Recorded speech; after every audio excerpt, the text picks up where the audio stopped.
दोस्तों आज के इस वीडियो में हम लोग बात करने वाले इलेक्ट्रॉन इंटरनेशनल स्टॉक के बारे में। आज के दिन यानी वेडनेसडे के दिन इस स्टॉक ने 5% का अपर सर्किट लगाया है। अगर मैं स्टॉक के 1 ईयर के रिटर्न्स की बात करता हूं तो क्रेजी रिटर्न्स अपने इन्वेस्टर को इसने दिए, 21,000% तक रिटर्न्स दिए, जहां पे पिछले एक साल में स्टॉक मार्केट इतना ज्यादा स्ट्रगल कर रहा है अपने पूरे रिटर्न्स देने के लिए, वहां पे स्टॉक ने काफी तगड़े रिटर्न्स दिए। अगर मैं 5 साल के रिटर्न्स की बात करता हूँ तो फिर 22,300% तक रिटर्न्स अपने इन्वेस्टर को इसने दिए।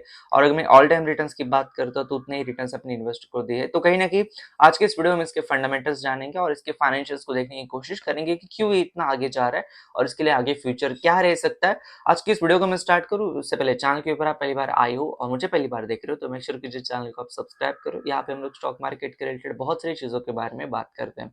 अगर मैं टोबैको प्रोडक्ट्स की बात करता हूँ, टोबैको के जितने सारे स्टॉक्स है पिछले कुछ दिनों से काफी ज्यादा रैली लगा रहे हैं भाई। इसके पीछे दो तीन बड़े रीजंस है। एक तो ये कि आईटीसी के जिस तरीके से रिजल्ट्स आए वो ऐसा बोला जा रहा है कि कंजम्पशन जो सेक्टर है वो उसमें आने वाले दिनों में कहीं ना कहीं जो स्लगिशनेस थी वो खत्म हो जाएगी। हिंदुस्तान यूनिलीवर के एचयूएल के जिस तरीके से रिजल्ट रहे थे, कहीं ना कहीं आने वाले दिनों में कंजम्पशन सेक्टर में जो बूम है वो आने आ सकता है। और इस वजह से कहीं ना कहीं ये सारे टोबैको वाले जो स्टॉक्स है ये भी रनअप लगा रहे हैं। गोडफ्रे फिलिप जिसके बारे में कल ही हमने बात की थी वो भी बहुत अच्छी रैली लगा रहे हैं और उसके पीछे पीछे अभी इलेक्ट्रॉन इंटरनेशनल भी शामिल हो गया।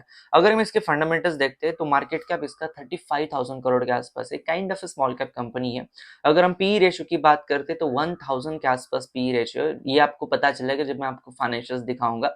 और रिटर्न ऑन इक्विटी 26.52 के आसपास इसका रिटर्न ऑन इक्विटी है। अगर हम इसके रेवेन्यूज देखते हैं और specially year on year basis के ऊपर देखते हैं तो कहीं ना कहीं आपको एक चीज समझ में आती है कि जहां पे 2020 में कंपनी का रेवेन्यू मात्र 0.315 करोड़ यानी कि 31 लाख के आसपास था, वहां से बढ़कर 2024 में ये 57 करोड़ के आसपास हो चुका है। बहुत बहुत माइक्रो कैप कंपनी थी, उसके बाद बहुत ज्यादा इसने रनअप लगाया है। अगर हम प्रॉफिट्स की बात करते हैं तो सेम चीज आपको देखने के लिए मिल जाती है। 2020 में जहाँ पे कंपनी के पास प्रॉफिट के नाम पर आई थिंक ये 90,000 रुपीज है, शायद से 90,000 रुपीज का लॉस था, वहां से बढ़कर कंपनी ने 5 करोड़ का प्रॉफिट किया है। तो आप सोच सकते हो कि कितने मल्टीपल टाइम्स इसने अपनी ग्रोथ दिखाई है और यही रीजन है कि आपको इसके अंदर इतने ज्यादा रनअप लगाता हुआ दिख रहा है। अगर हम इसके शेयर होल्डिंग पैटर्न को देखते हैं तो सितंबर 2024 से लेकर जून 2025 तक शेयर होल्डिंग पैटर्न में भी काफी अच्छा सुधार आया है। प्रमोटर के पास 59.50 के आसपास स्टेक है, एफआईज के पास 38.26 के आसपास स्टेक है और रिटेलर के पास मात्र 2.24 के आसपास स्टेक है। अब बात यह है कि जब ऐसे स्टॉक होते हैं जिनका प्रॉफिट कम से कम 2-3 करोड़ के आसपास ही होता है, रेवेन्यू 40-50 करोड़ के आसपास होता है, इनके पास जो न्यूज होती है या फिर इनके पास जो इनसाइडर न्यूज होती है ये बड़े बड़े इंस्टीट्यूशंस के पास सबसे पहले आ जाती है। रीजन बिंग कि इसके अंदर बहुत ज्यादा रिसर्च लगता है, कहीं ना कहीं आपको थोड़े कनेक्शंस भी लगते हैं कंपनीज के अंदर। और ये रीजन है कि रिटेलर ऐसे स्टॉक को कभी भी ट्रैक नहीं कर पाती या फिर रिटेलर को ये न्यूज मिलने से पहले स्टॉक के अंदर वो जो रिजल्ट है वो प्राइस इन हो जाता है।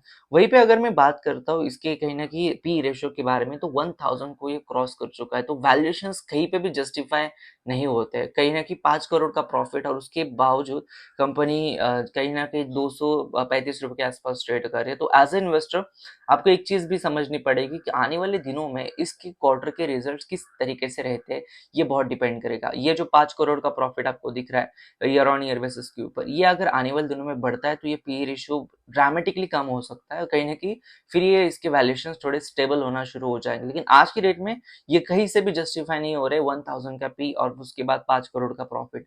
लेकिन फिर भी एज ए इन्वेस्टर आपको एक समझनी पड़ेगी कि जब बड़े बड़े घोड़े रनअप लगाना चालू कर देते हैं, आईटीसी एचयूएल अगर रनअप लगाना चालू कर देंगे तो गोडफ्रे फिलिप हो गया, इलाइटकन इंटरनेशनल हो गया, ये छोटी छोटी स्टॉक्स भी रनअप लगाना शुरू कर देंगे। जैसे कि आप लोगों को पता है आईटीसी में भी आईटीसी सेक्टर में भी आईटीसी स्टॉक में भी कहीं ना कहीं टोबैको का काफी ज्यादा कंट्रीब्यूशन होता है। तो ये सारी जो टोबैको वाले स्टॉक आईटीसी को जब टारगेट बढ़ा रहे हैं, आईटीसी का टारगेट ब्रोकरेज हाउस बढ़ा रहे हैं, तो कहीं ना कहीं जितने सारे ये छोटे छोटे टोबैको वाले स्टॉक्स है ये भी रनअप लगाना चालू कर देंगे। और यही रीजन है कि ये सारे स्टॉक थोड़े थोड़े पिछले कुछ दिनों से आपको हाईलाइट में आते हुए नजर आ रहे हैं। तो ये था आज का वीडियो को मेंशन करो, इससे पहले चैनल को सब्सक्राइब कर देना, वीडियो को लाइक कर देना। धन्यवाद दोस्तों ये वीडियो देखने के लिए, धन्यवाद।